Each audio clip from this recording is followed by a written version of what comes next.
Greetings, humans. You have entered the Command Zone, your destination for all aspects of Elder Dragon Highlander. Enjoy your stay. Hello, and welcome back to another episode of the Command Zone podcast. I'm your host, Rachel Weeks. And I'm Jordan Pridgen. I'm a writer-producer here on the show. Yeah, Jordan's joining us today for a special Doctor Who upgrade. You're a fan of Doctor Who? Yes, I've seen a lot of New Who. New Who? New Who, yeah. the reboot on kind of stuff. Haven't seen the last couple seasons, but I was a big fan for a while, and I've seen a ton of stuff. Much of Who. Well, thanks for joining us. There's so many flavorful cards in this deck. They really feel like they're built for Doctor Who fans, so it's nice to have somebody who knows what they all mean. I've seen a few episodes. It's pretty neat when you know what the cards are referencing. All of them have no better word for it, but kind of a little joke to it, you know. And I'm like, oh, that's clever. Yeah, I know what you did there. Wow, neat. Today we are upgrading the Masters of Evil Precon. They've mastered it. Yes. They got their master's degree. Yes, the doctor only has a doctorate. Yeah, he's got a master's They've got a master's. Evil studies. I guess a doctorate is probably more involved than a master's, but whatever. Yeah, I don't know. It's maybe it's more involved to get a master's in evil studies. Yeah, exactly. Evil communications. The Masters of Evil is a predictably Grixis deck. It is blue, it is red, it is black. It is full of all of the big bads of Doctor Who. We're going to go over the stats. We're going to break down what is in the box when you buy it off the shelf. And then we're going to add 10 cards to this deck to make it as good as possible for your next game night. But we're going to talk about a lot of cards today, and you can pick up all of those cards over at cardkingdom.com/command. Card Kingdom has a huge inventory of Magic cards and sealed product. If you want to pick up these Doctor Who precons or any of the singles that come out of them, please consider shopping with Card Kingdom.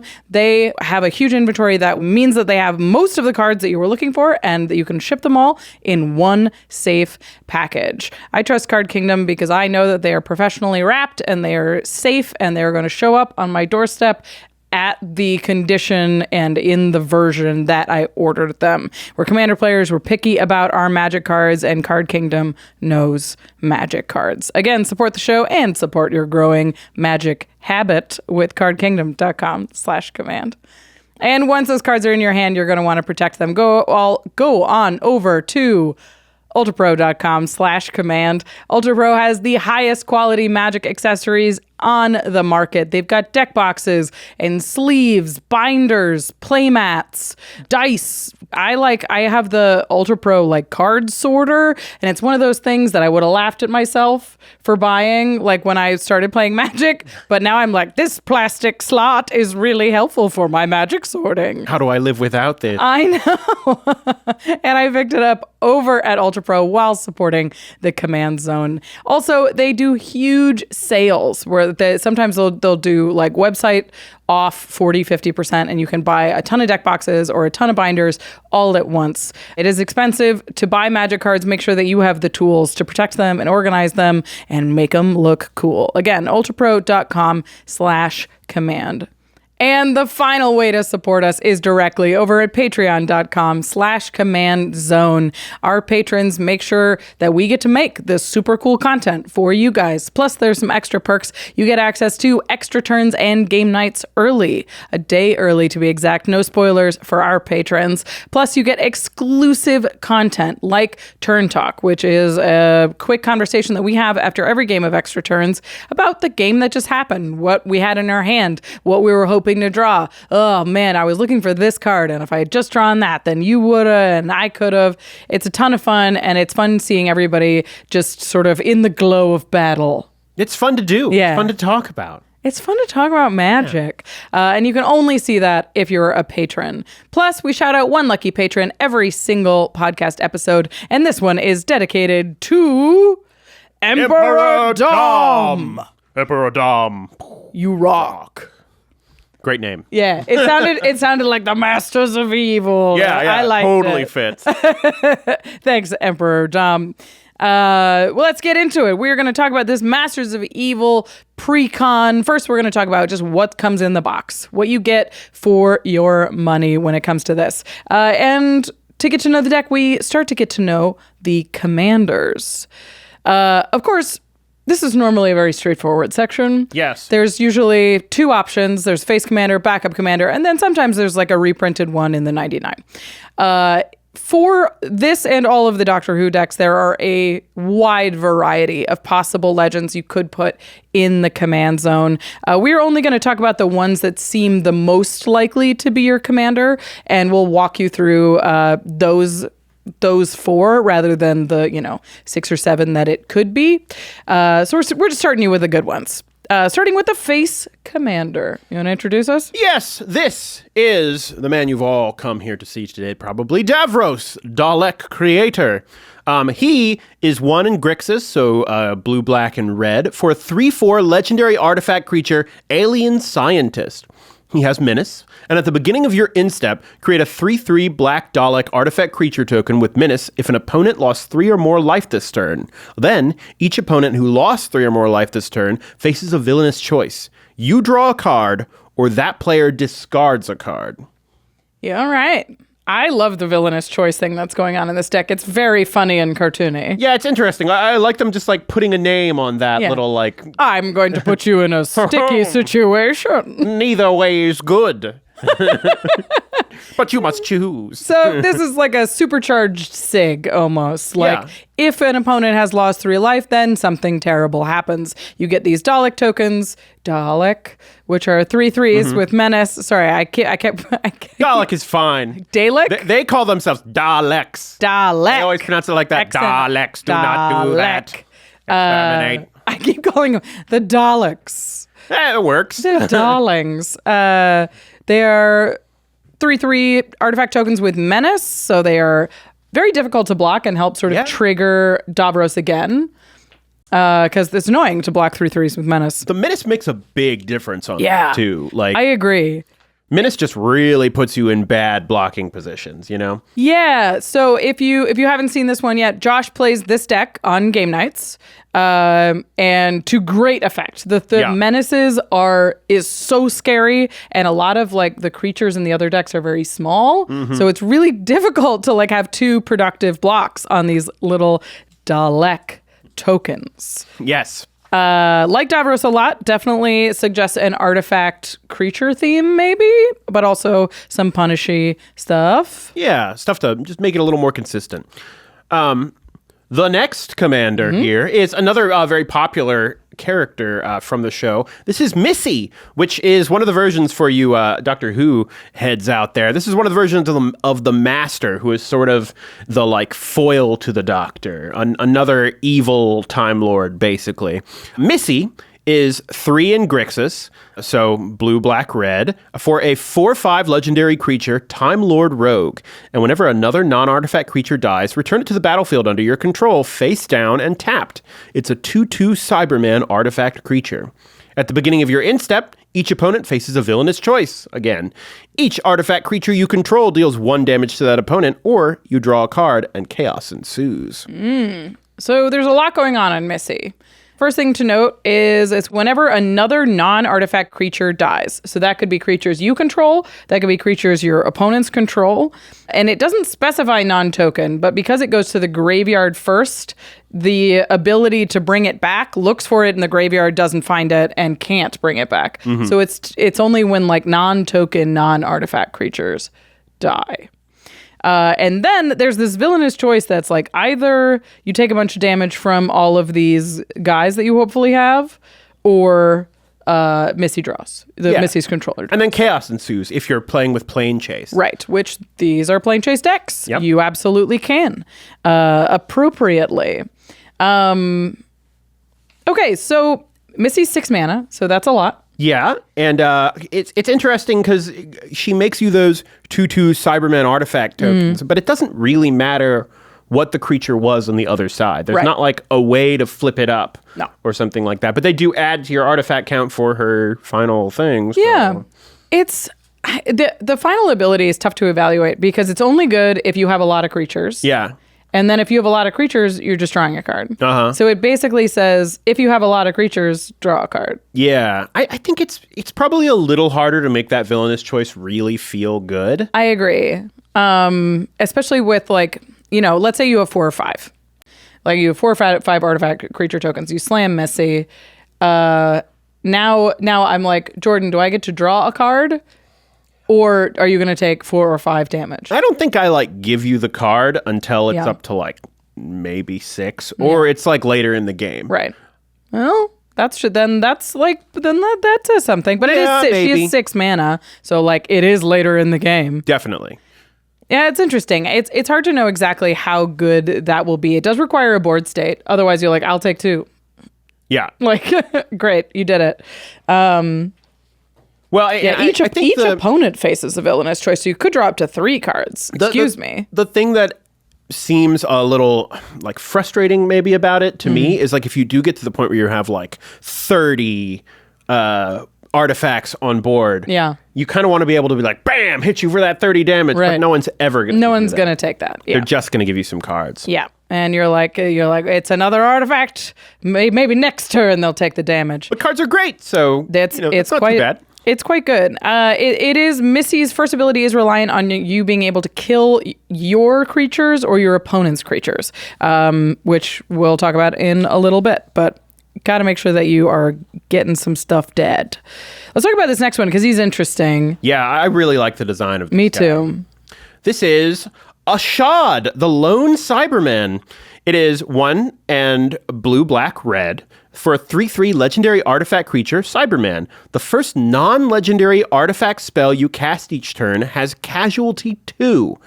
And as a reminder, Casualty 2 basically means that when you cast it, you may sacrifice a creature with power 2 or greater, and when you do, you get to copy it. And a copy of an artifact spell, a copy of an artifact spell becomes a token. So it just makes a second version. It's pretty sweet. I mean, that's a very neat ability. Having double all the artifacts. Like imagine casting a soul ring, sacking a 2/2 and getting 2 soul rings. Yeah. Gee whiz. Well, and then the second part he has was whenever you sacrifice another creature, put a +1/+1 counter on Ashad, the lone Cyberman. So he gets bigger. That's kind of like, at least that builds to something of a win condition there. Right. I think this card seems really cool. It's definitely one of those cards that I'm like, oh, if I have this, that's awesome. If I have this, oh, that's awesome. I am curious if this deck supports a sacrifice theme. Yeah. Because a lot of the time, if a deck isn't really built around being able to sacrifice its creatures, it doesn't have the graveyard recursion it needs to keep this engine going. And I feel like to get the most out of this card, you want to be getting value kind of coming in, going. Like, I mean, Solemn Simulacrum is like a great example of something that's just like, cool, I play it and I could get double of it and then I could sacrifice one of them to draw a card and do another. It does feel like this sort of needs to be built around to really get a lot out of it, you know? It's cool. I like that it's Casualty too because he can sack Cyberman, which is like shows up a lot in this deck. Yep. The final one I wanted to talk about was the Cult of Skaro. He's a Dalek. Or it's 4. It's a bundle. 4 Daleks. It's a bundle of Daleks. They're all together. Yeah, tell me about this one. So this is 1 blue, black, red, another Grixis card, and it is for a 4/4, which makes sense because there's 4 of them. Legendary artifact creature, Dalek. Whenever Cult of Skaro attacks, choose one at random. First, Thay. These are each of them have a name, which is just flavor. So it's like Thay, Khan, Sek, and Jast, I think. Are those their names or are those? They are. The Cult of Skaro was like in the show, like Daleks who are like trying to like revive the Dalek race. Oh, okay. I think. If I got that wrong, just let me know in the comments. The first one that you choose at random is put a 1/1 counter on each artifact creature you control. The next possibility is draw 2 cards. The next possibility is create a 3/3 black Dalek artifact creature token with menace. And the last one is each opponent loses 4 life. Okay, so this is an attack trigger. Some of these are very powerful. Yeah. Thay is great. Put a counter on each artifact creature you control. Draw 2 cards. Or make a 3/3 with menace. Each opponent loses 4 life is probably the biggest whiff. Yeah. But its 4 is still a pretty good chunk. So 3.5 powerful effects at random. Does that make it worse? I feel like the random thing makes it a bit worse for me. Yeah, I mean, it definitely makes it worse. Like if this card said whenever it attacks you, draw 2 cards. Yeah. Then you're like, whoa, what? Right. Yeah. Then it like you start to evaluate it a little bit differently. Some of them are conditional, like putting a counter on each artifact creature you control, although it could make this a 5/5, which makes it harder to block and easier to attack next turn. It's interesting. I think this one's cool. It's definitely the most open-ended, and it's very difficult to build around because it's just whatever happens. Yeah, it's artifact creatures. It's a little chaotic. I feel like you'd maybe, want some extra attacks or something like that. Yeah, extra combats. You got to have artifact creatures for that first one to really work and that kind of thing. But it seems cool. Yeah, I like this card. I think this one's really neat, and it's one of those things where it's like I'm going to build for this deck to be powerful, and we'll see if it cooperates. Yep. All right. So those are the 4 legendary creatures we're going to talk about as potential commanders for this deck. But let's get to know the deck a little bit more before we decide which one is going in the command zone, which means it's time to break down the Stats.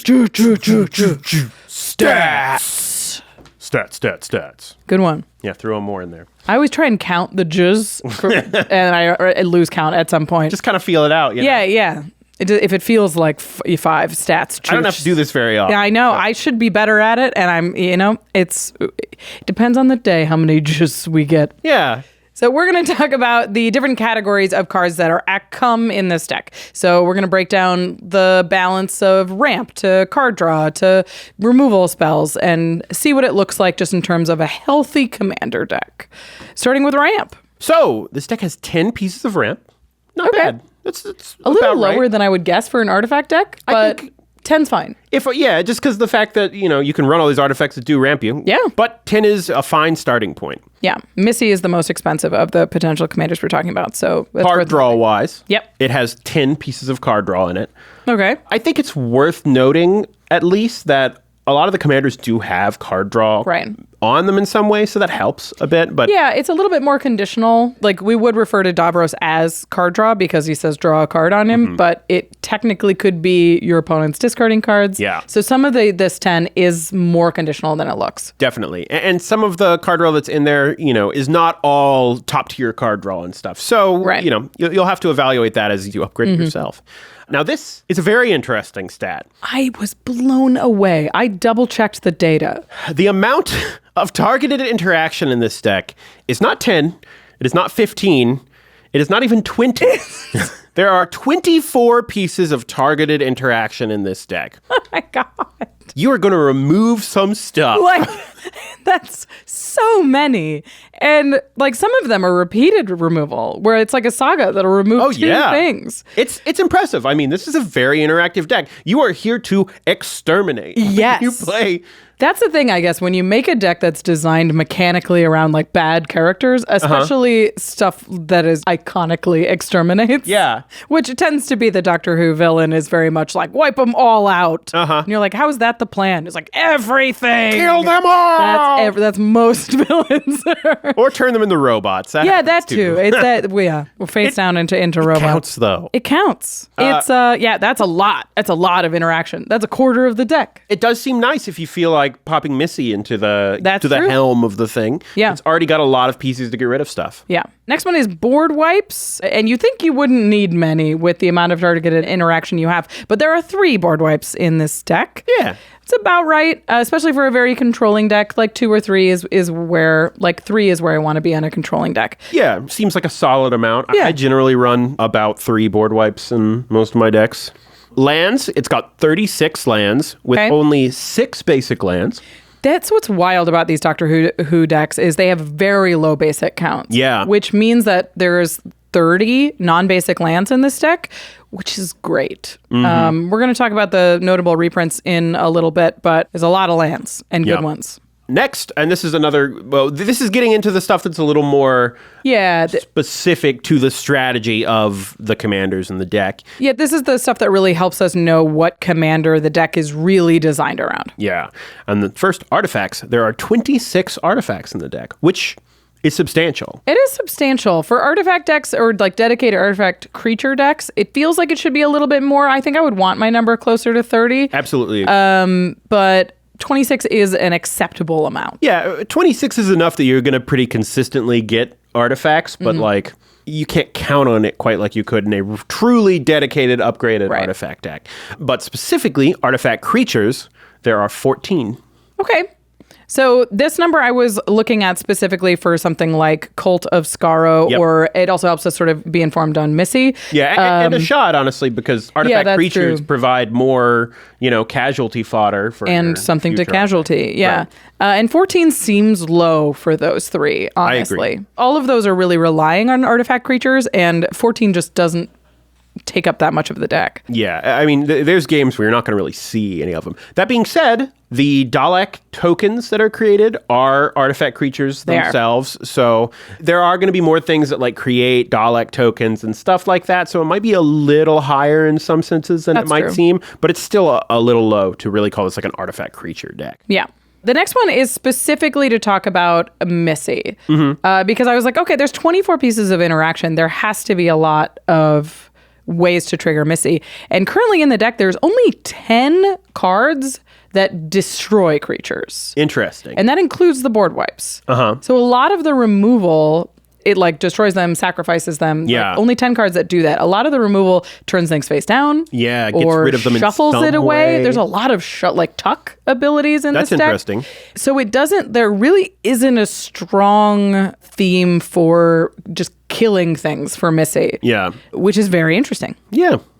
Well, up next is the number of tokens in the deck. This is specifically artifact creature tokens. Yeah, artifact creature tokens. There are 11.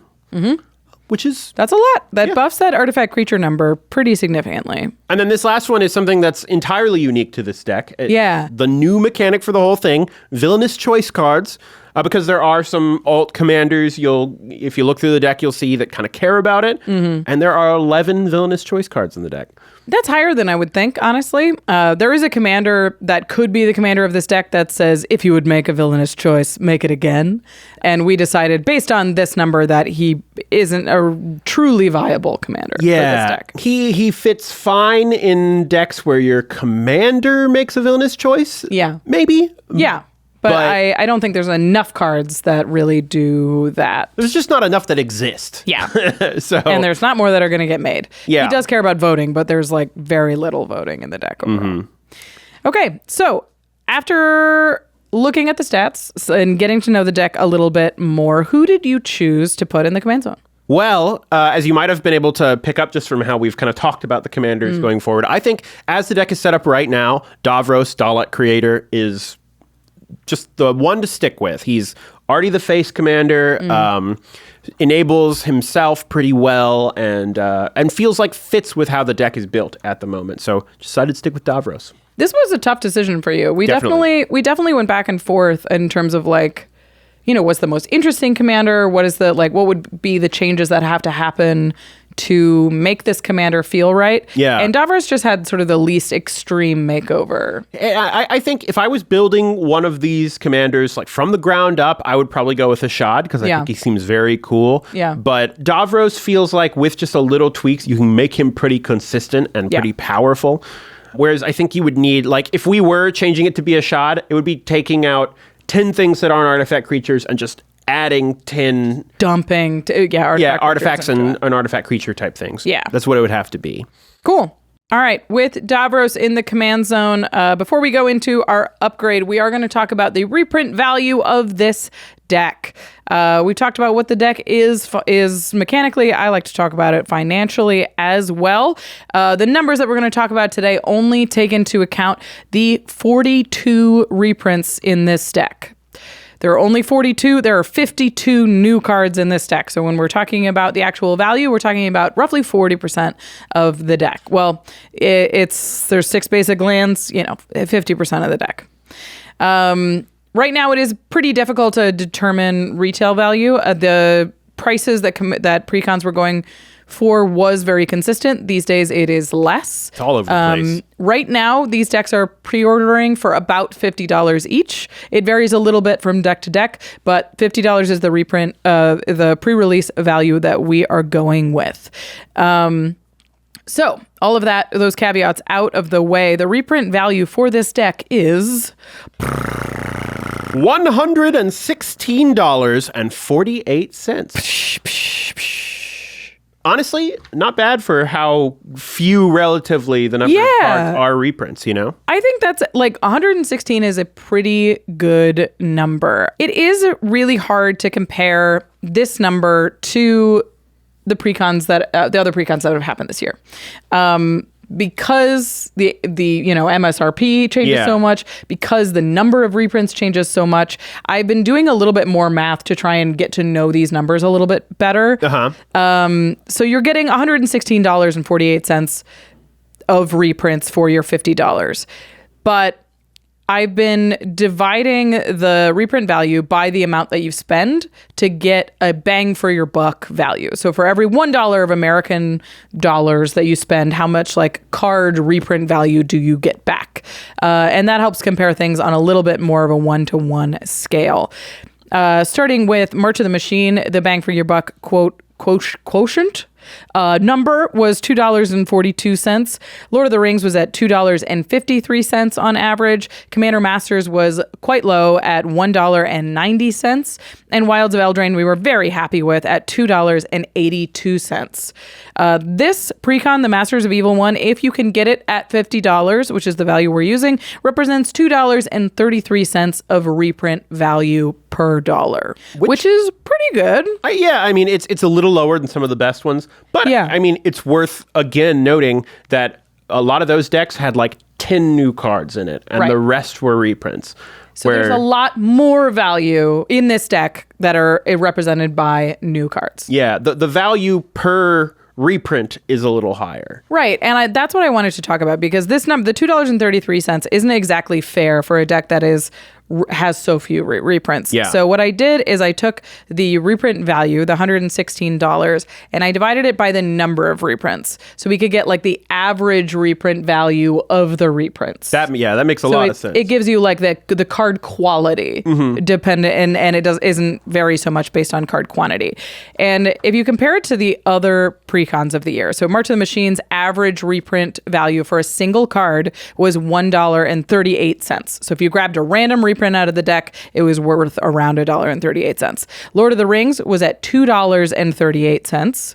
Commander Masters was at $2.05, which we can expect because they did have good reprint quality. It was just too expensive, on the shelf. Wilds of Eldraine was around $1.90 per card, and Masters of Evil is $2.77, which is higher than all of these by not an insignificant amount. It's almost $3 for any random reprint. Yeah, absolutely. I think it shows exactly what we just said, that the individual cards I've chosen to reprint are pretty good. Yeah, which we're happy about. Hard to complain. Quality of reprints is what we are looking for, not necessarily quantity of reprints, although we'll take both. Yes. So let's talk about them. The notable reprints in this deck. We're going to talk about the reprints that are over $5. We're going to move through them pretty quick because a lot of them, like we said, are lands. The first one and the most valuable reprint is Storm Carved Coast, which is currently going for $17 at the time of recording. That's a lot, and it's a very good land. That's the blue-red slow land. The next one is Wound Reflection. Doubles all damage. Very, very powerful magic card at $12 right now. Followed by, also at $12, Haunted Ridge.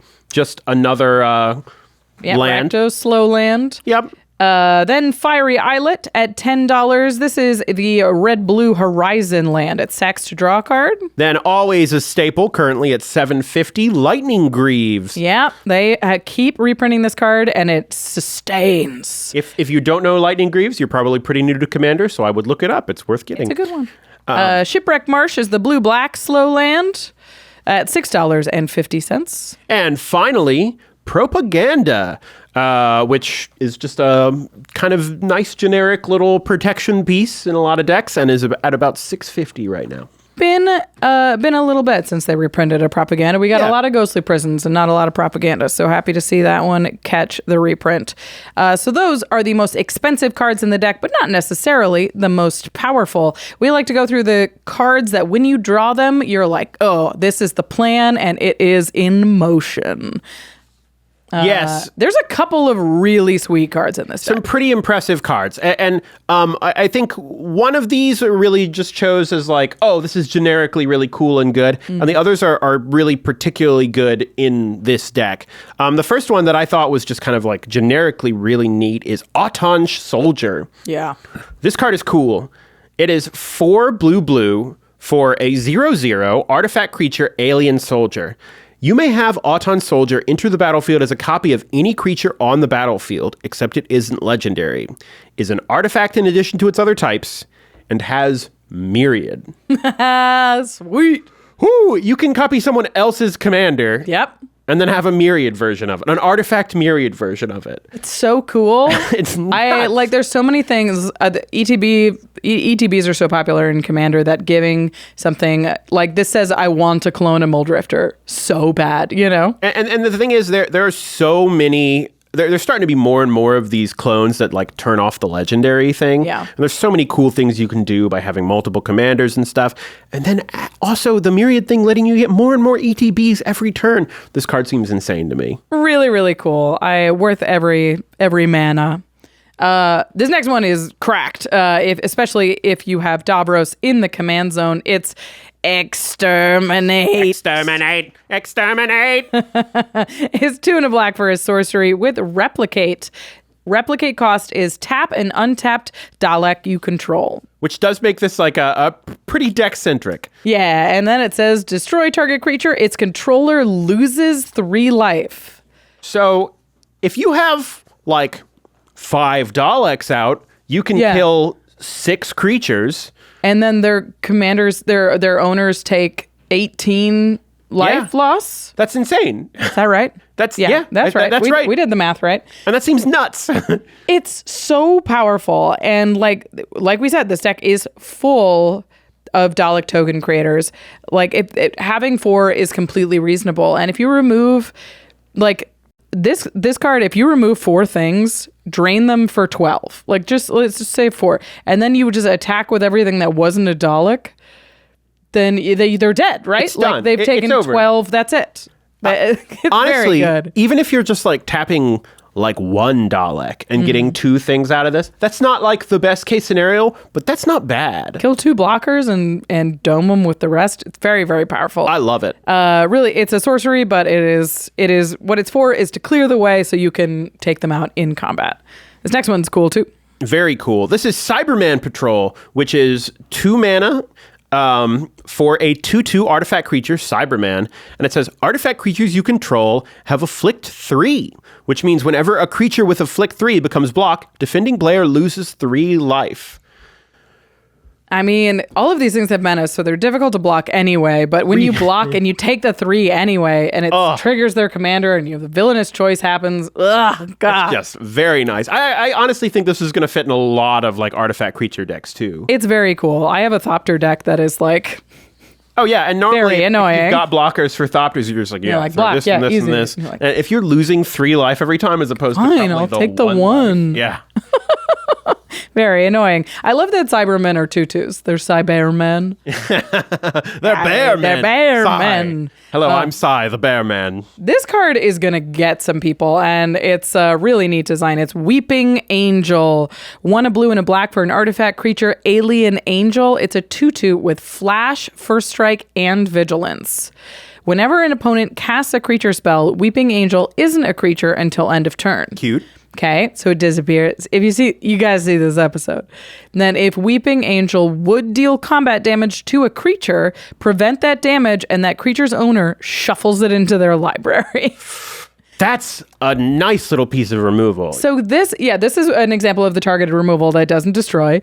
But yeah, if you get attacked with something, you can flash this in. It deals the first strike damage, which is prevented, and it's just... shuffled into the library. It's like exiling it. It's not targeted. Exactly like the it same, gets around Shroud and Hexproof. It gets around Indestructible. it get like it. A really, really fun, cool little piece of removal. And then it doesn't it's die sitting on the battlefield. Strike. Yeah. It's sitting on the battlefield. You'll be attacking with it every turn. No one is going to want to block. No. Because it's still got the first strike and vigilance, and then you have it to block with. I think this thing is going to sit on your battlefield and be an enormous menace to everybody. Yeah. Everyone you're playing with. It's notably this isn't a good blocker, which it's whenever an opponent casts a creature spell. If it isn't a creature until end of turn. That's so true. Yes, you do want to be attacking with this. Right. But first strike, vigilance, flash, very cool and super flavorful. And super quick explanation of the Weeping Angels, because they are one of the most popular monsters. It's not. I don't think it's over here anymore. It's around here somewhere. It's really spooky. Basically, the way the Weeping Angels work is they can't move if you're looking at them, like the boos from Mario. And then if they touch you, they eat your life force by sending you back in time. So in this, it's like they shuffle you into the deck, and if a creature into the battlefield, that's like looking at them, so they can't move. They're not a creature. Just also cool. First strike and vigilance. Yes. Yeah. Very cool. It's very cool. All right, we are going to get into the precise cards for this upgrade. We're going to add 10 cards. We're going to take 10 cards out, and we're going to get this deck in fighting shape for your next game night after a few words from our sponsors. Fire burn and cauldron bubble, a little pinch of salt, and...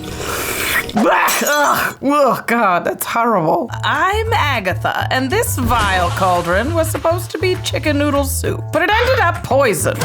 Again, thank goodness I have Factor, the service that delivers delicious chef-crafted meals that are ready to eat in just 2 minutes. Look, I'm a little more suited to the coven than the oven, but Factor lets me dine like an evil queen. Each week, I can choose from over 34 different brews featuring options like Calorie Smart and Protein Plus to let me activate my wellness goal abilities. My sisters and I particularly love the Italian herb chicken. Whenever we order it, the whole team gets pumped. So spare yourselves the toil and trouble and sign up for Factor on the double-double. Head to factormeals.com/command50 and use code command50 to get 50% off. That's code command50 at factormeals.com/command50 to get 50% off. Late night at the command zone. Josh searches tirelessly for new employees. Okay, I gotta read resumes, check all the job sites. This is gonna take hours. I know, I'll find someone to do the hiring for me. Wait, but how do I hire them? This is indeed a conundrum. That's it! Indeed! The platform where I can attract, interview, and hire all in one place. Their powerful hiring platform has tools that can help me find qualified candidates fast. I'll be shown resumes that meet my requirements immediately after I sponsor a post. Then, people I invite directly are 3 times more likely to apply than if they had just seen us in a search. Yes! I can finally join more than 3 million businesses worldwide using Indeed to hire great talent! I am a genius! Josh okay? Oh, yeah. He does this all the time. Start hiring now with a $75 sponsored job credit to upgrade your job post at Indeed.com/command-zone. Offer good for a limited time. Claim your $75 credit now at Indeed.com/command-zone. Just go to Indeed.com/command-zone and support the show by saying you heard about it on this podcast. Indeed.com/command-zone. Terms and conditions apply. Need to hire? You need Indeed. Greetings, I am Tivit, Seller of Secrets, and this is my new and improved Seller of Secrets. How did I expand my business so vastly, you ask? Information comes at a price, but I'll give you this clue for free. I use Shopify, the global commerce platform that helps you sell at every stage of your business. From their in-person POS system to their e-commerce platform featuring the internet's best converting checkout, Shopify takes the riddles out of retail. And for sellers new and old, Shopify can help you grow with miraculous tools like Shopify Magic. My most treasured secret is their built-in marketing system, which helped me spread word of my mysterious wares. It put my business on the map, which naturally meant I had to change locations. But whether you operate from a cellar or a skyscraper, Shopify can support your success, just like they do with millions of entrepreneurs across 175 countries worldwide. The evidence is clear. Businesses that grow with Shopify. Sign up for a $1 per month trial period at shopify.com/TCZ, all lowercase. Go to shopify.com/TCZ now to grow your business no matter what stage you're in. Shopify.com/TCZ. I think it might need more card draw. Who are you talking to? Or is that just something you say? Oh, no, I'm on a call with Jimmy. We're building a Chatterfang deck. Ooh, I just added Toski. That should help, right? Whoa, the card just showed up. Yeah, with ARCHIDEKT, you can collaborate in real time from anywhere in the world. Changes show up immediately. You don't even have to reload the page. So it's perfect for brewing with a friend. This is cool, but isn't Jimmy just upstairs? Yeah, but I'm downstairs right now. I ain't coming downstairs. ARCHIDEKT is the best place to browse, brew, and playtest commander decks. Just go to archidekt.com/commandzone to get started. That's ARCHIDEKT.com/commandzone. All right, welcome back, everybody. We are upgrading the Masters of Evil Doctor Who Precon. We're going to add 10 cards, and we're going to take 10 cards out to make sure that this deck is as synergistic and powerful as it can possibly be using a $50 budget. So with a cap of $50, we're going to add 10 cool cards. But first, I want to talk about what we were trying to do to make this deck, to really improve this deck. What were we looking for in cards to add? So obviously this is the bad guy deck. This is the Masters of Evil. And I think we kind of looked into it and we were like, what we need to do is really focus on Davros's ability and make it more consistent, make it more punishing, make that villainous choice tougher every time to get you more cards and stuff like that. And also, like, we kind of decided to lean into being the villain a little bit.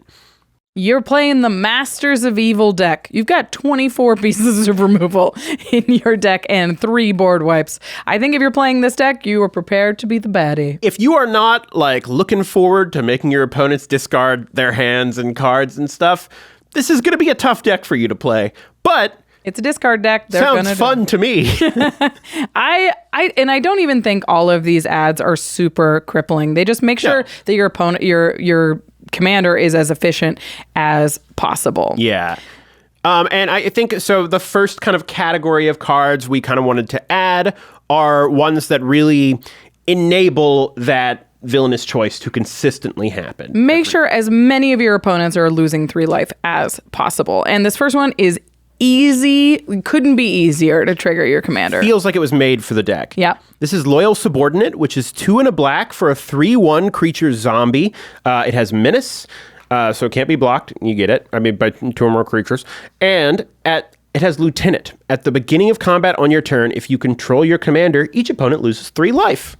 Oh, it does it. What just does it? It's the whole thing. That's what we wanted it to do. Yay.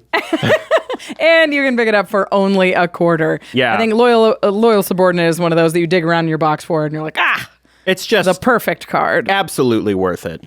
This next one is a great ad. Yeah, I was really excited about this find.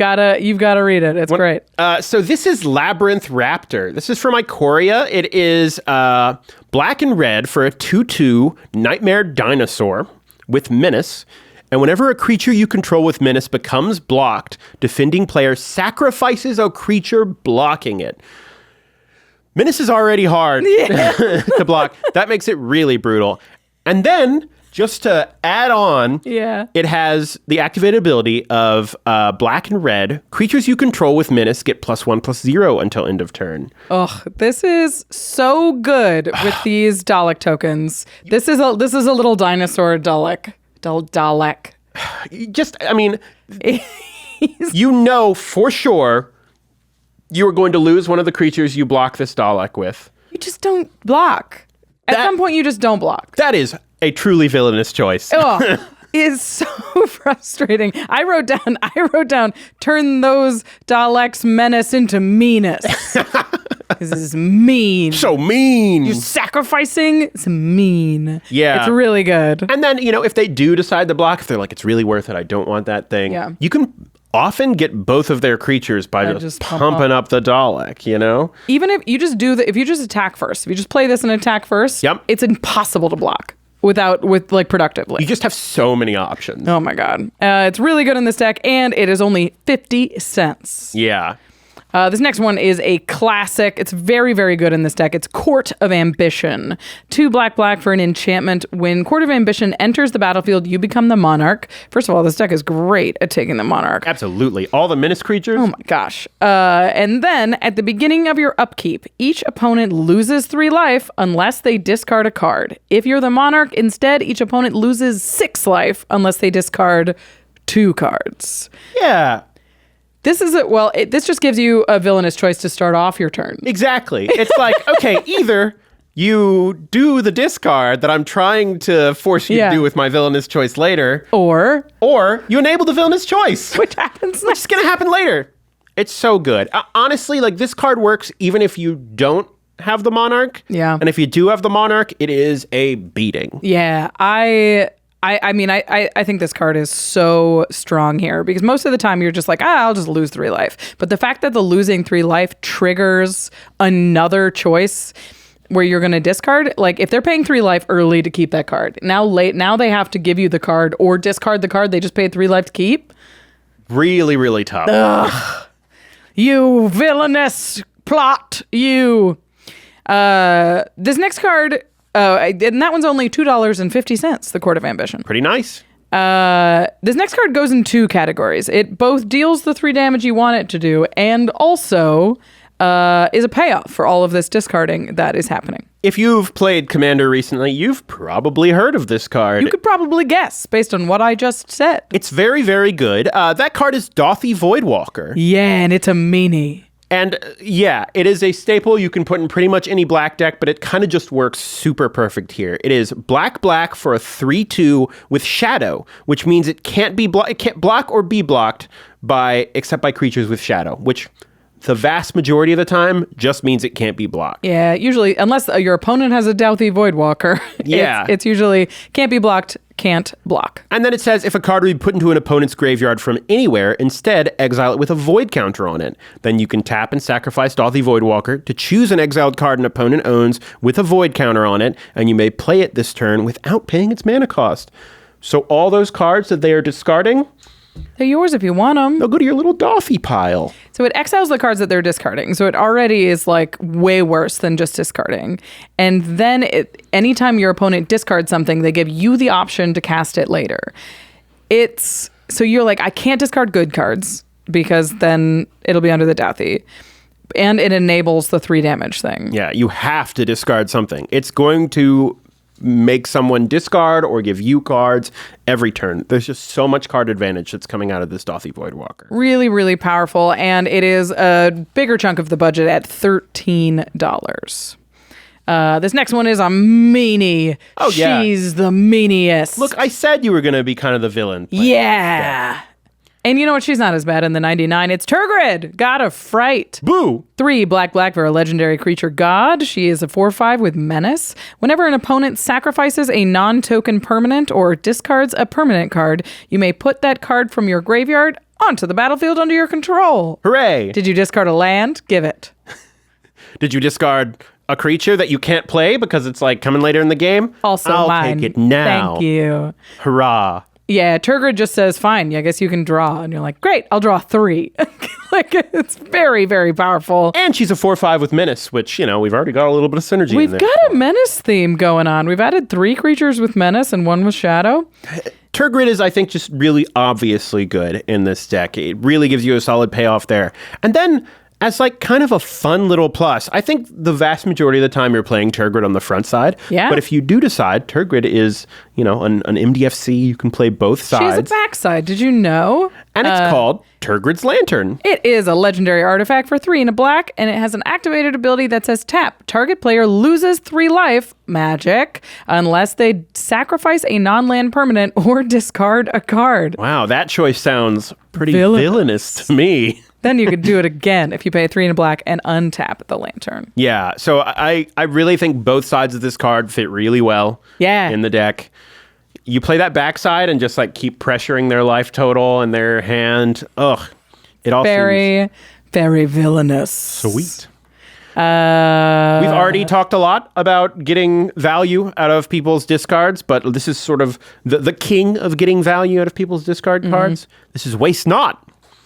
It's 1 and a black for an enchantment, and it says, whenever an opponent discards a creature card, create a 2/2 black zombie creature token. Whenever an opponent discards a land card, add black to your mana pool. And whenever an opponent discards a non-creature, non-land card, draw a card. Nice. So... I love that Waste Not is just like, recycle, please. Yeah. Like, it's just a call for recycling. One man's trash is another man's treasure. Exactly. Even if you force them to make that trash. Waste Not says, basically, if you let me draw, I'm going to draw. And if you discard, I'm going to get something else. Yeah. So you might as well just let me draw. Really, I feel like the worst case scenario with Waste Not in this pretty heavily is that you only have the villainous choice discard going, and they're only discarding lands because it's coming right at the end of your turn. So you don't really have a ton of use for that black mana. That's true. But, you know, they're only going to have lands for so long. If they discard all their lands, that's going to cripple them in its own way. 2 people discard and add black. You can put it into the lantern. That's true. Wow. What tech? Tech. Yeah, but it seems really good overall. Yes. Waste Not is at $3, and Turgid and her lantern are at $6. I missed that one. And then the last card in this payoff section we have is Sig, River Cutthroat. We mentioned him. Which is 2 blue-black hybrid mana for a 1/3 legendary creature, Merfolk Rogue. At the beginning of each end step, if an opponent lost 3 or more life this turn, you may draw a card. Nice. No villainous choice involved. Nope, you just get it. You just get that extra card off of it. So even if they choose to discard, you're still getting cards. Seems nice. Not too much to say about it, honestly. Yeah, I like Sig a lot. Yep. This next category is called Even More Villainous Choices. Oh, and Sig is only $1.70. Oh, yeah, I always forget the price. Yes. $1.75, cheap for Sig. This next one is $2.50. I did it before, so I didn't forget. It is Liliana, Waker of the Dead. 2 black for a legendary planeswalker, Liliana. She has 4 loyalty. She's a +1 ability that says each player discards a card. Each opponent who can't loses 3 life. Which isn't a choice, but is still pretty villainous. So. It still sounds villainous to me. It's like, are you losing? You also lose 3 life. Mm-hmm. -3. Target creature gets -X until end of turn, where X is the number of cards in your graveyard. Not a lot of great ways to mill in this deck, but you are going to generate some stuff in your graveyard. And it does enable itself over time. You can picking up. Even just picking off something little in like that is easy for them to chump with is pretty good in this deck. Then -7, remember she starts at 4. You get an emblem with, at the beginning of combat on your turn, put target creature from a graveyard onto the battlefield under your control. It gains haste. And that's from a graveyard. So if you get any graveyard, all those cards they've been discarding could turn into Liliana fodder. I think there's a lot going on with Lily that's quite good. The discarding makes it more difficult for them to choose to discard a card. Yeah. And obviously the draining is good, but even that -7 is very in range for a deck that can make huge annoying blockers. Absolutely. All right, let's move on. Next is a common thing to just add more villainous choices by adding more of your commander. Another villain. Yes. Sakashima, the Imposter. This is the old Sakashima, which is 2 blue for a 3/1 legendary creature, human rogue. As Sakashima the Imposter comes into play, you may choose a creature in play. If you do, Sakashima comes into play as a copy of that creature, except its name is still Sakashima the Imposter. It's still legendary, and it gains 2 blue. Return Sakashima the Imposter to its owner's hand at end of turn. So basically, this lets you make a copy of your commander. Yeah, it's one of the first non-legendary clones in Commander. And still kind of one of the best because you can bounce it back to your hand. And reuse it for something else. If you're like, you know what, I don't want my Commander anymore. I want something that does a little bit more damage itself.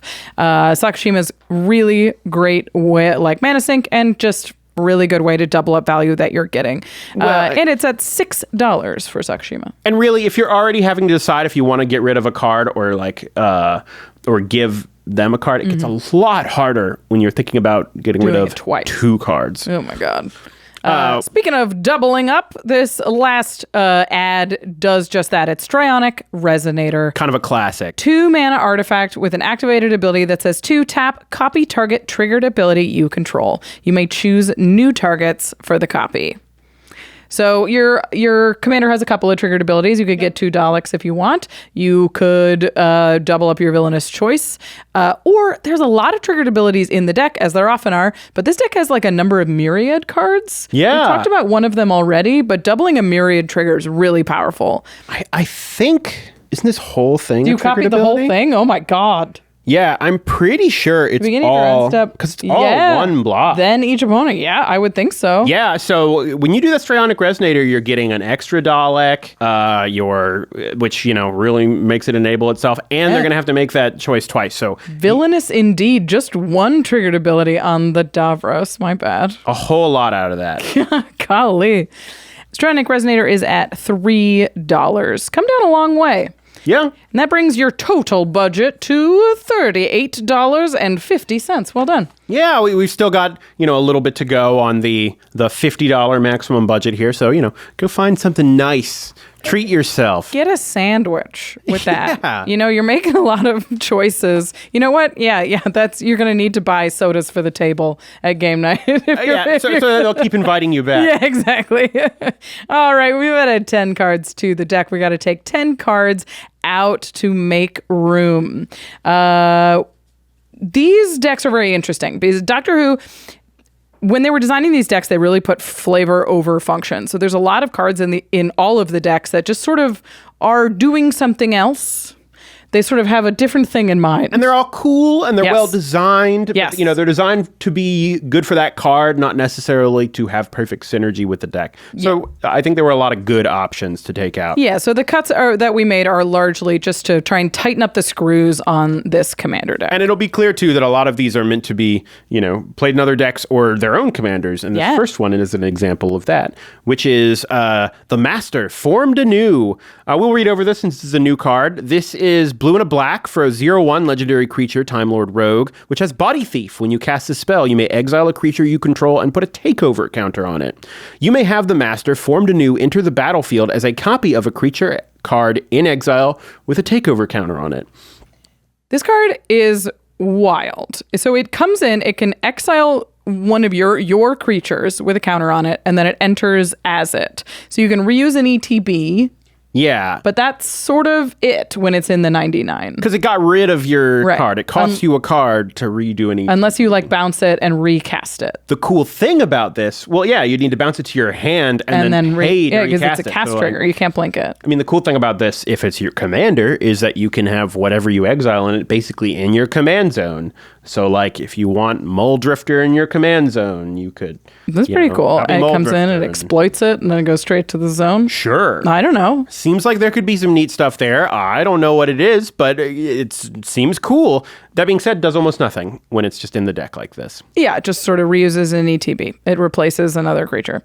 This next one is another Master. It's the Master Multiplied. 4 black-red for a Time Lord Rogue. He's a 4/3. He's legendary.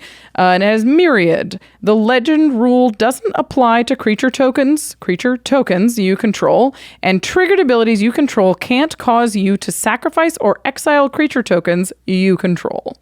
Now, this ability is wild. Yeah, it's neat. It's really cool. You can use sneak attack and keep the creature tokens. You keep your myriad tokens. Yeah, so you keep the myriad tokens. You keep anything that's make 5 3/1 elementals that are sacrificed at the end of turn, because that end of turn sacrifice is a trigger. It itself has myriad, so when it attacks, it makes 2 4/3s that are also attacking. Unfortunately, there just aren't a lot of these in the deck. There isn't a high density of this kind of effect. And even though it itself has this ability, I don't think 4/3s, it's not always safe to attack with a 6-mana 4/3. It's not quite enough. You play this for 6 mana, you have to wait for the next turn to attack and then get the myriad You get the 2 4/3s, and then this ability is really only you're only taking advantage of this ability until your next turn when you untap with the 3 4/3s. Yeah, and which have myriad. It's really powerful. Keeps multiplying. I think it's that's very slow. I would love to see this go off, build it in a deck where you have ways to give it haste and go pow, pow, pow, pow, make tons and tons. So cool. As a commander, really, really exciting. In this deck? just doesn't quite do enough. Yeah. Next card is a third version of the Master I'm taking out, which is Missy. We've already talked about this card. Ugh, Masters of None. Yeah, build a Master deck, make all the Masters in it, have some fun with that. I just don't think this is the deck for it. Yeah, Missy just doesn't have enough ways to actually make the 2/2s, which if you're paying 6 mana, you really want to take advantage of both of the abilities that Missy has, and the choice just doesn't force them into a corner quite enough. Yeah, and for 6 mana, she's just not on plan enough. After that is Time Reaper. This is 3 black for a 4/4 creature alien horror, flying haste. Whenever Time Reaper deals combat damage to a player, put target face-up card they own in exile on the bottom of their library. If you do, you gain 3 life. A lot of the time, this is just a 4/4 flying haste 4/5. Right, which is not... will do some damage in this air, but you have all these menace tokens that are hitting just fine. I don't think you really want a vanilla 4/4. Yeah, the other case is kind of cool. It would be, neat sometimes to kind of get somebody who's got something. Yeah, if they're like impulse drawing or something, you can kind of get them. If they've got like a creature, something in like an adventure or something, you can get them. Yeah, which is cool. But this deck would be really relying on your opponents doing something to get that ability to do anything. Yeah, and it only works expensive. with the face up exile too. So stuff like Foretell doesn't work with it. Midnight Crusader Shuttle is the next one. It's a 4-mana artifact vehicle. Whenever Midnight Crusader Shuttle attacks, defending player faces a villainous choice. Villainous. That player sacrifices a creature, or you gain control of a creature of your choice that player controls until end of turn. If you gain control of a creature this way, tap it, and it's attacking that player. It has crew 2, and it is a 3/4. Yeah. This card is really neat. It's a 4-mana 3/4 that you have to crew, and you have to be able to attack with it, and you have to be able to take advantage of either a creature your opponents control, or they just sacrifice something. It's a little slow, and it's a little just not what we're doing. And part of the problem, like these days, there's just so many tokens running around in Commander. Yeah. That a lot of the time, you're not going to have super great attacks. There are going to be times where they just have one big creature, and then, that's a really tough spot for them. But there's so many times they'll be like, cool, I sacrificed this Thopter. Mm-hmm. And then they, probably block your Midnight Crusader Shuttle and maybe kill it. Who knows? And, you had to crew it and all that other thing. I just think it's a little clunky. It's kind of a cool card. I agree. I think it is a little clunky. And we've got lots of interaction to move the stuff that we actually want to get rid of. Next card is very interesting. It's a little mini game. It is a mini game, isn't it? Okay, read it so I remember what exactly the game is. Okay, this is 2 and a black for an enchantment called the Toymaker's Trap. At the beginning of your upkeep, secretly choose a number between 1 and 5 that hasn't been chosen. If you do, an opponent guesses which number you choose. Then, you reveal the number you chose. If they guessed wrong, they lose life equal to the number they guessed, and you draw a card. If they guessed right, sacrifice the Toymaker's Trap. So they lose life equal to the number they chose.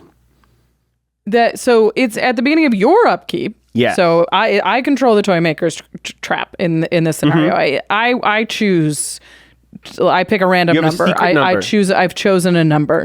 Now you guess the number. I guess 1. Okay. The number was 2, but also I have to have written that down somewhere. Yeah. Right. And then I have to note the ones that I haven't chosen before. You guessed wrong, so I take 1 damage because I chose 1.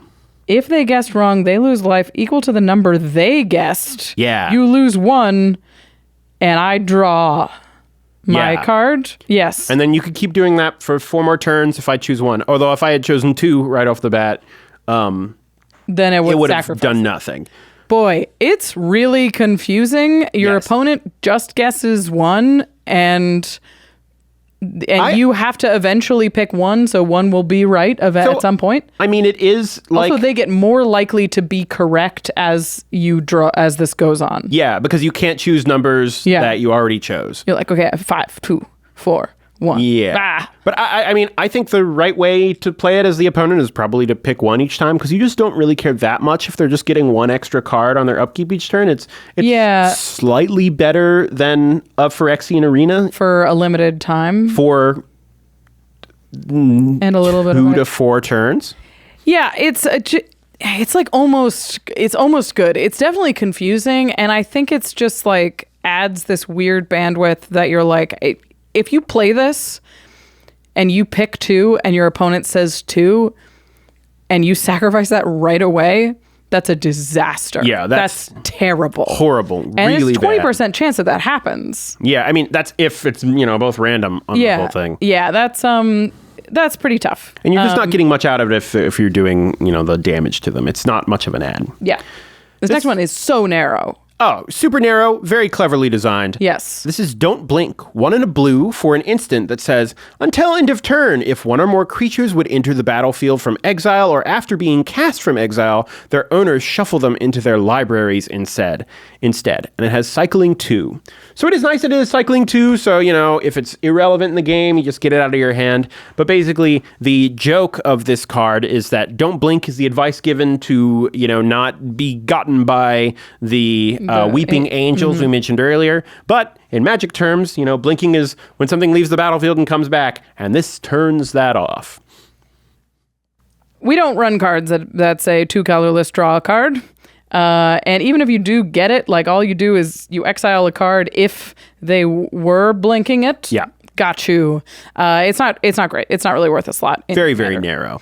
Next one is Hunted by the Family. 5 blue for a sorcery. Choose up to 4 target creatures you don't control. For each of them, that creature's controller faces a villainous choice. That creature becomes a 1/1 white human creature token and loses all abilities, or you create a token that's a copy of it. So this is a 7 mana sorcery speed, not quite removal spell for 4 things. Yeah, because if the things are really good, they're not going to give you the token copies of it. And if the things are good, then if like they were going to win, if they keep that thing, they're going to keep that thing. And this is 7 mana. It's 7 mana, and you have so much removal. I just don't think it gets done what you want it to do. Yeah, I think that's tough. Yeah. This next one is Vizlor Turlo. Is the only black Doctor's Companion. The only black Doctor's Companion, the only Doctor's Companion in this deck, which is kind of neat.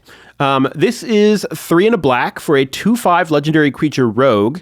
It has Deal with the Black Guardian. When Vizlor Turlo enters the battlefield, you may have an opponent gain control of it. If you do, it's goaded for as long as they control it. So it can attack you, it'll attack your other opponents. And at the beginning of your instep, draw a card. Then you lose life equal to the number of cards in your hand. This is like a funky little curse. That. Yeah.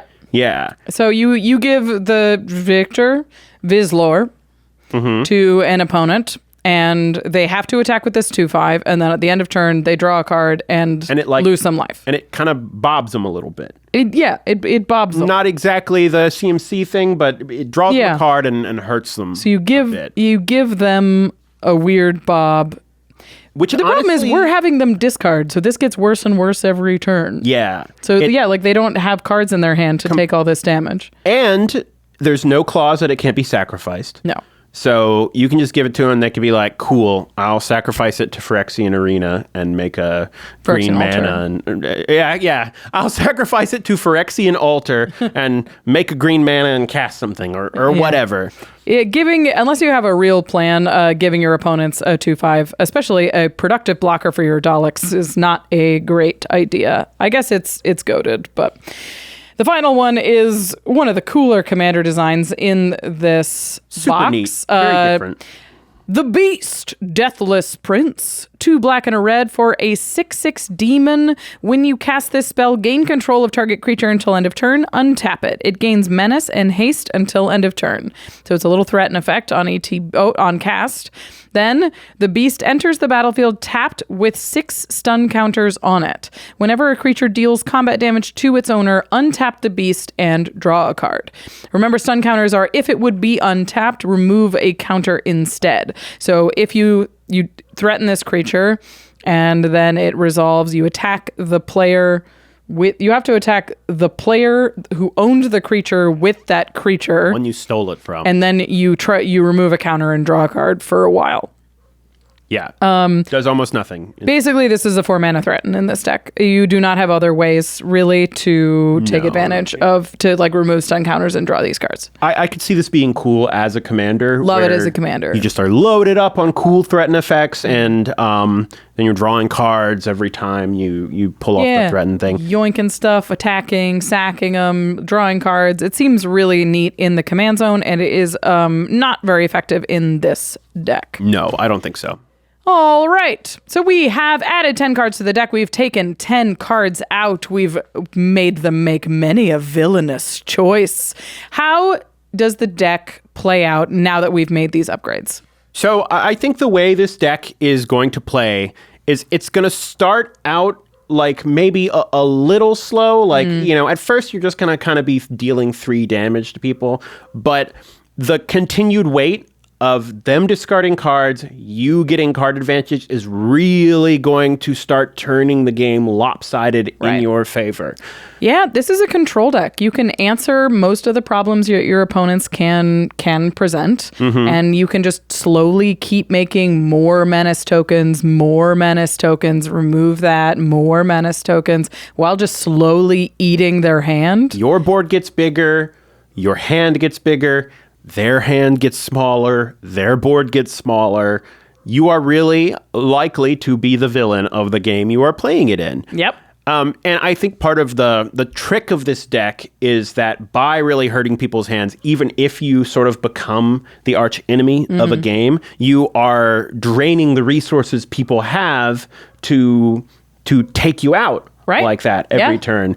So it is a deck where once you get ahead, it is going to be easier to continue to be ahead. It's a real snowball deck for sure. And be prepared to be the bad guy in this game. You're like the effects that the situations you are putting your opponents in are not situations they will love. No. So they are going to spend resources to make sure that you cannot do that anymore. Yeah. Your deck needs to be prepared to be the enemy, and you need to be emotionally prepared to be the villain that Davros is. People hate discarding cards. They do not like it. They really dislike it. More than Mill, which is a lot. And Mill, people shouldn't hate Mill that much. I at least get it with discard, but honestly, that can work into your advantage because people will probably choose to give you cards when they could have afforded to discard a card a lot of the time. Yeah, I mean, if you're in Commander and you don't have cards in your hand, you do not feel good. No, not at all. You're like, I am not set up for the long game, and I cannot keep giving you cards, because if you choose to not give your opponent your opponent a card, then everyone else is like, well now, like, I don't want to discard a card, or like it's very. It puts everybody in strange political situations where you're like, I'll discard a card for the team. And then the other player is like, I'm going to let you draw a card for the team. This really is just like a pure card advantage strategy in like the most commander-centric way of it, Like, one of the problems with discard a lot of the time in Commander is like, if I cast a card that makes you discard a card. Yeah. I spent a card to get your card. It's a 1-for-1 against those players. And we've left 2 other people sitting there and ready to do stuff. But, this does a lot of everyone has to discard. You draw cards on the other end. So you're just going to have more than the rest of the table if things work out. You're going to make them make a villainous choice. Yes. You have to rub your hands together every time you get, now it's time for a villainous choice. And then if they destroy you, you could be like, you're as bad as I am. You made this choice to destroy me. Are you the good guy now? No. You would make a good Dalek. To the listeners, what do you think of the Masters of Evil Precon? What do you think? Do you think they did all the baddies of Doctor Who justice? What is your favorite flavor win, Doctor Who fans? Any cards that we missed that we should have added to this list? Any cards we suggested to cut, or that you disagree with? You're like, you know what? I'm keeping the beast. I like him. You're allowed. It's your upgrade too. Let us know. in the comments. We're always reading the comments. We're always happy to talk to you about the choices that we made. We like to engage. It's fun. It's fun. We like talking about magic cards, believe it or not. Speaking of talking about magic cards, we know a place that has a lot of them. It's cardkingdom.com/command. We talked about a ton of sweet magic cards. You can pick up singles or sealed product at Card Kingdom if you like just this deck. If you like all these decks. If you're like a fourth Doctor fan, we've got the one for you. We've got a 10th Doctor, and every Doctor has their own card and their unique flavor, and all of the choices made for these decks and these individual cards are in service to Doctor Who. So if you're a fan, or if you just like some really complicated, sort of neat, tricksy cards, because there's a lot, is full of them. There's so many like wacky effects in this set that you've got to go through all of the cards and make sure, because there's some really cool stuff. Anyway, they have all those cards over at cardkingdom.com/command. Support the show and pick up some sweet cards. Where could I like get a box or sleeves to, I don't know. Is that those cards ULTRAPRO.com/command? Oh, wow. ULTRAPRO has some of the highest quality magic accessories, and we trust them with our lives. I mean, cards. Same thing, yeah, honestly. Right? My magic cards are some of my most precious possessions, things that I absolutely like have curated and love, and every deck is very special to me, and I make sure that I treat them right with ULTRAPRO products. I like the satin cubes. They make them feel very safe to travel. They're easy to open, so when I go through security, they're not dumping cards out all over the floor. Plus, they have some really great deals where, you know, and I'm going to buy 4 decks. I can go and pick up 4 deck boxes, 4 sets of sleeves, all in the same place. Plus, you can support the show while you're doing it over at ultrapro.com/command. Okay. We've talked a lot about magic today. We've talked a little bit about Doctor Who, but I've been using these end steps to talk about Doctor Who because you're a fan. Yeah. What is the episode like? If you haven't watched Doctor Who, you're like, you gotta watch this one. Well, I don't know if you haven't seen it at all, but this is just, I think, a really top tier Doctor Who episode, and it's pretty standalone in a lot of ways. One of my favorites is an episode called Heaven Sent. Mm-hmm. And there's a saga named after it. Yes.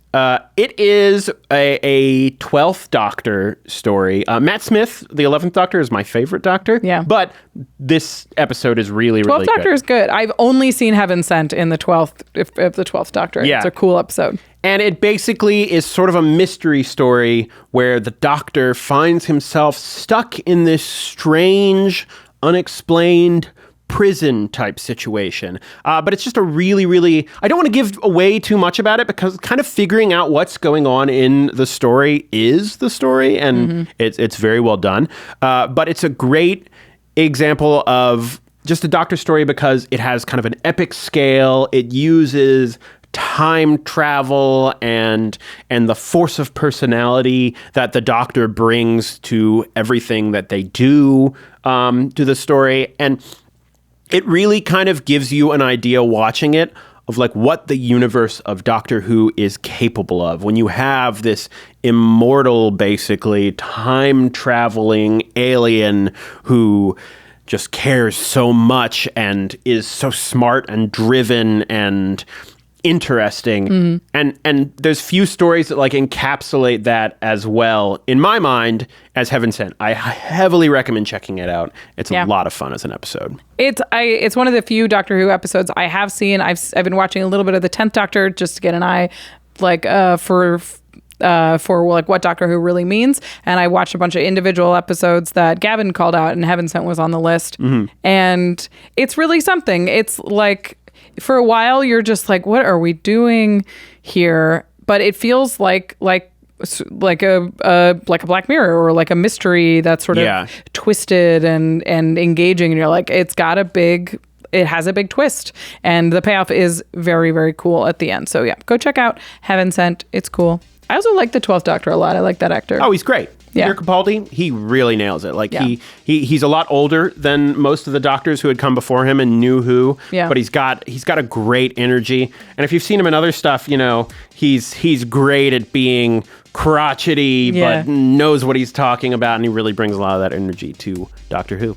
All right. Before we go, we want to say thank you to our amazing team here at the Command Zone. Thank you to Damon Lentz, Eric Lem, Megan Yep, Gaurav Galati, Jamie Block, Arthur Meadowcroft, Manson Lung, Josh Murphy, Jake Boss, Sam Waldo, Evan Limburger, Craig Blanchett, Katie Cole, Mitch Trafford, Gabriel Pozos, Josh Lee Quiet, Jimmy Wong, and to Jordan Pridgen. Thanks for helping with this upgrade. Yeah, I always love doing these episodes. It's fun. Yeah. Thanks for watching, everybody. We will see you next time. See ya.